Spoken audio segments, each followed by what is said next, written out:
সুদর্শন বাবুর তার স্ত্রী তার ছেলে বৌমাকে নিয়ে সংসার সুখেরই ছিল, খুব সুখে শান্তিতে সংসার চলছিল।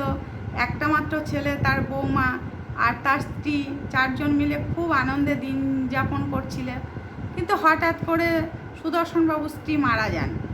মারা যাওয়ার পরে সুদর্শনবাবু একদম অথৈ জলে পড়ে যায়। মানে শেষ বয়সে স্বামী স্ত্রীর পাশে, আর স্ত্রী যদি স্বামীর পাশে না থাকে না, তাদের জীবন খুব কষ্টের থাকে। কেননা একজন চলে গেলে আরেকজনকে দেখার কেউ থাকে না। কেননা ছেলের বউ তারা তাদের মতো, বাবার খবর আর কতক্ষণ রাখে, আর মা থাকলে মায়ের খবরই বা কতক্ষণ রাখে, তাই না? কেই বা রাখে।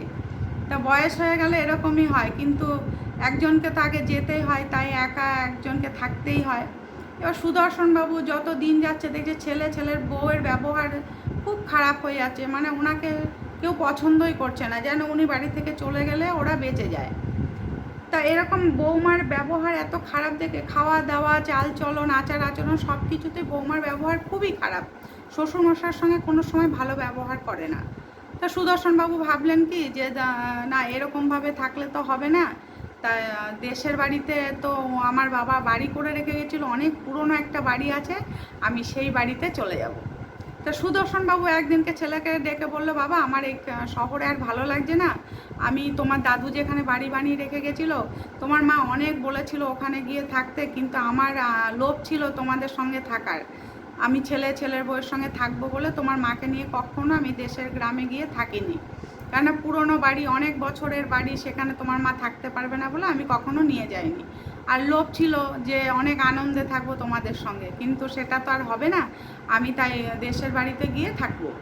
তখন বাবা চলে গেল, ছেলেও কিছু বললো না, বৌমাও কিছু বললো না, তারা বেঁচে গেল। যে বয়স্ক মানুষ বুড়ো চলে গেল, বেঁচে গেল সে তারা।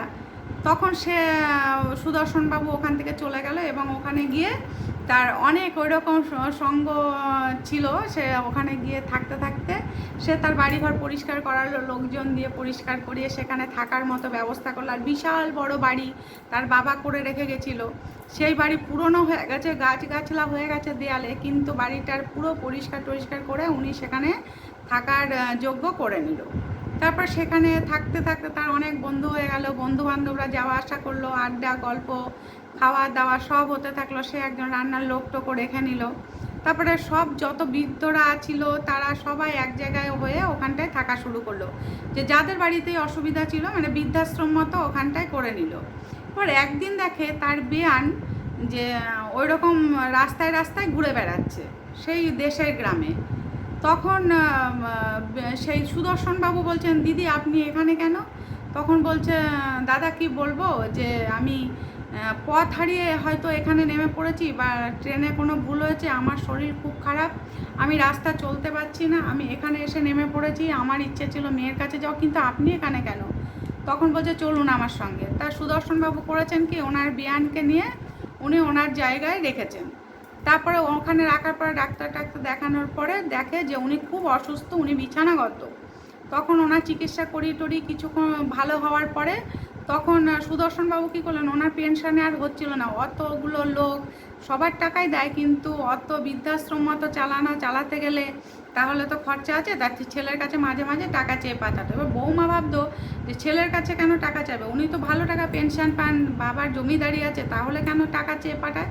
একদিন লুকিয়ে সে দেখতে গেল তার শ্বশুরের সেই ভিটে, যে শ্বশুর যেখানে থাকে সেখানে গেল সুদর্শনবাবুর কাছে। গিয়ে সুদর্শনবাবু বললো, তুমি কেন এখানে এসেছো, তোমাকে তো আমরা ডাকিনি, আমি যেরকম আছি ভালো আছি। এবার তার বৌমা ঘরে ঢুকে দেখলো কি, যে একজন বয়স্ক ভদ্রমহিলা শুয়ে আছেন, আর চুল দেখা যাচ্ছে তার পাকা চুল। তখন সে বললো, উনিকে? তখন বলছে, তোমার তো জানার দরকার নেই। তখন দেখলো যে তার মা শুয়ে আছে সামনে গিয়ে। তখন বললো, মা তুমি এখানে? তখন বললো, দেখ বাবা, আজকে যদি তোর শ্বশুরমশাই না থাকতো তাহলে আমি হয়তো কখন মরে যেতাম। তো দাদা বৌদি আমাকে বাড়ির থেকে তাড়িয়ে দিয়েছে, আমি পথ ভুলে এখানে নেমে পড়েছি, তাই তো শ্বশুরমশাইয়ের সঙ্গে দেখা হয়েছিল বলে আজকে আমি বেঁচে গেছি, এখানটায় চলে আসতে পেরেছি। কিন্তু তোর মতো সন্তান গর্ভে ধারণ করছি, এটা ভাবলে আমার নিজেকে লজ্জা করে, তাই তুই আমার সঙ্গে কথা বলিস না, তোর সঙ্গে আমার আর সম্পর্ক নেই। তখন মেয়ে বুঝতে পারলো যে সত্যি সেও তো ভুল করেছে, দাদা বৌদির মতো সেও ভুল করেছে, সেও তো শ্বশুরমশাইকে তাড়িয়ে দিয়েছে, তার বাবা মাকেও সে তার দাদা বৌদি তাড়িয়ে দিয়েছে। তারপর সে তার ভুল বুঝতে পেরে বাবা মার কাছে ক্ষমা চাইলো, শ্বশুরমশাই আর মায়ের কাছে। তাদেরকে নিতে চাইলো, কিন্তু শ্বশুরমশাই আর যেতে চাইলো না, সেখানেই থাকতে থাকলো। এবং তার মাও আর তার মেয়ের কাছে গেল না, ওখানে বসবাস করতে শুরু করলো। এবং বিয়ান এবং পাড়ার যত বৃদ্ধ বৃদ্ধা ছিল সবাই একসঙ্গে ওই বৃদ্ধাশ্রমের মতো ওখানে থাকতে শুরু করলো। সবাই মহা আনন্দে ওখানে জীবনযাপন শুরু করতে থাকলো।